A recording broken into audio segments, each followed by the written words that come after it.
Partie, and I did my senior project on the Mount Pleasant Business Professionals of America Fund. In the news, I'm going to talk a little bit about BPA. Well, I guess talk a little bit about myself first. I have been involved in BPA in a variety of ways. I have competed. I've been involved in leadership at the local level here at Mount Pleasant, at the state level for the Michigan Association, and I have experienced a couple scholarships, which I'm fortunate to have received. There are a lot of different opportunities to get involved with Business Professionals of America, and the reason I'm doing my project on it is that I'm so passionate about it. And I think that's because I've been involved at the different levels. I'm going to talk a little bit about Business Professionals of America first, just to kind of give everyone a general overview.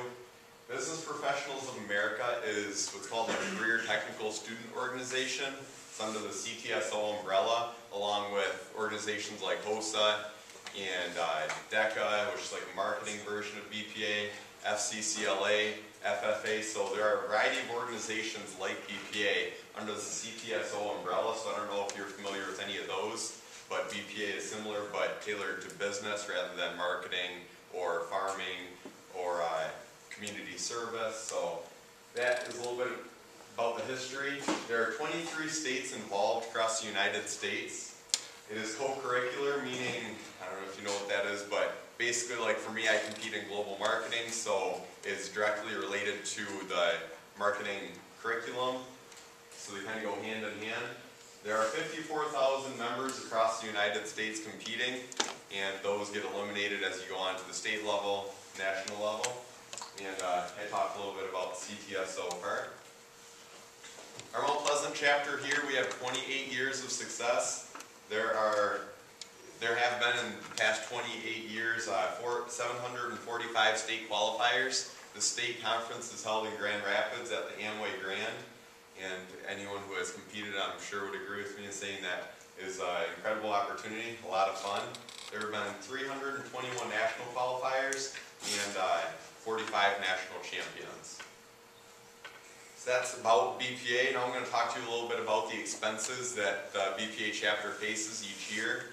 Depending on where the national competition is held, this year it was in Chicago, last year it was in Washington, D.C., and the year before it was in Anaheim, California.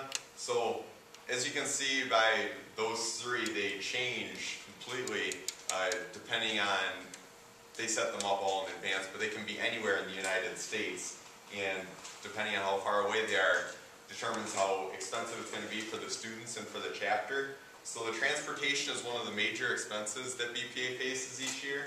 Lodging is always another big expense. We stay at the Amway Grand, and I don't know if anyone stayed there, but it is an extremely expensive hotel to stay in. The equipment is very expensive. We lug around carts, laptops, projectors, clickers, visual aids, and registration as well. To offset some of those expenses annually, we host a silent auction, and that is always during the parent-teacher conferences. That helps usually raise about $2,000 from that. That goes directly to those expenses that I just listed. The bowling challenge is for the students to fundraise. They get 70% of the funds they raise, so that way it's not like if you're working harder than a different member, then it's all spread out evenly. You actually get the majority of what you fundraise. Sponsor letters, we send out sponsor letters through the chamber, so we send them out to all the businesses and then they send checks back, and that's usually a pretty good fundraiser. And then we have individual fundraisers in addition to the bowling challenge. People go around and collect pop cans, we sell candles, magazines, etc. So last spring, when the district was faced with that large budget cut, BPA was potentially on the shopping block, and Mrs. Leisure-Ross and I kind of sat down and talked about what we would do had the funding got cut. That would include some of the transportation, the advisor wages, and some of the equipment expenses. So we sat down and tried to figure out what we would do if that were to happen. We needed to develop a plan because we didn't want to see BPA get eliminated with all the opportunities and experience that provides the students. So we decided, and we've been talking about this for a few years, that we wanted to start some sort of endowed fund to raise enough money that would potentially be creating interest annually that would go to the chapter, and that way we wouldn't have to worry about the economy affecting our funding every year or constantly be nervous about the fundraising. So we decided we would sit down and talk to Mr. Lon Morey with the Morey Foundation and ask him for advice.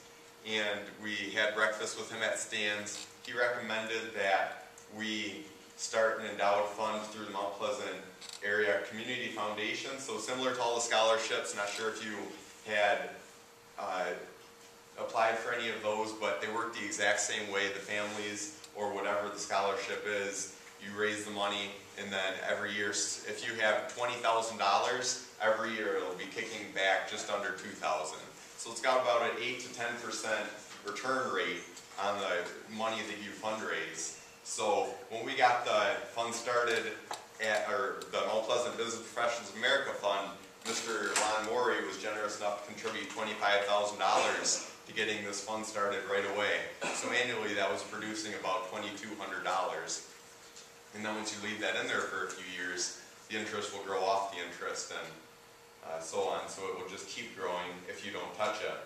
What we were hoping to do with this fund, though, would be to offset some of those expenses. Like I said, the transportation annually, depending on where the national conference is held, is a big one. It would reduce the student expenses, provide chapter stability, no matter what the economy does, and it would ensure the survival regardless. Here is a little bit of a spreadsheet that I created. This is kind of a summarized version. I have one that actually lists out each of the students' expenses, each of the chapter expenses, and it goes into detail, but this one's boring enough as is, so I figured I would spare you from that one. But as you can see here, it is very expensive. If we took all the expenses into consideration and we paid for absolutely everything, and the students didn't pay a penny, we would be operating on a $44,000 budget annually, approximately. So as you can see, very expensive, and if you were to multiply that and factor in the 10% annual, you would need like $600,000 in the fund to cover all those expenses. That's not what we're really looking for with this fund. We wanted to just have something that would basically cover what the district covers, and we never want to stop fundraising because we think that that's important, that the students have that tie, and they take it a little more seriously if they have to make their own contribution. So it's just kind of a summary of our expenses.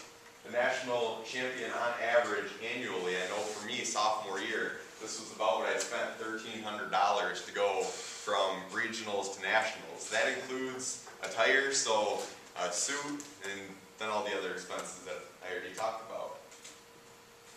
So with this fund, how we planned on creating the money for it, we wanted to kind of make this web in this diagram here with the fund at the top, and then we would have 3 different sections that we would kind of tap into for the money.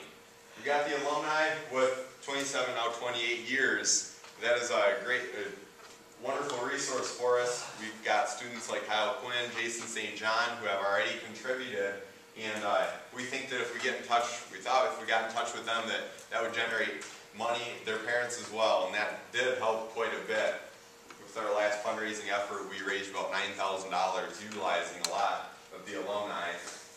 Chapter fundraising, so events like the silent auction, we would take 10% of it annually and contribute it to the fund. So if we keep doing that for the next 5 years, then the interest will build. And then business and industry, that's where those sponsor letters would come into play. We'd send out a press release and a letter to the business community, and they see the potential in the students, and they choose to donate that way. So basically, the way this all played out, we started out with that $25,000, and then we held an alumni reunion around, this was around Christmas time, and that helped us get in touch with some of the alumni. We got an additional $2,500 that night, and then we did another big fundraising campaign, and at the moment we're just under $35,000 in the fund, producing about $3,500 annually, and we don't plan on touching that for at least the next 5 years. So it has been a wonderful project, and this was something that I had wanted to work on initially, and I had talked to Mrs. Johnson, and I had started this last summer, but then what I focused on heavily during this trimester was doing that showcase that we had right before the NHS induction, compiling the alumni database, which was also, it was fairly successful considering the amount of money we fundraised, and now we can say that we have a fund in place that can offset the district expenses and will ensure that our chapter stays alive regardless of what the economy does. So, thank you very much. Are there any questions?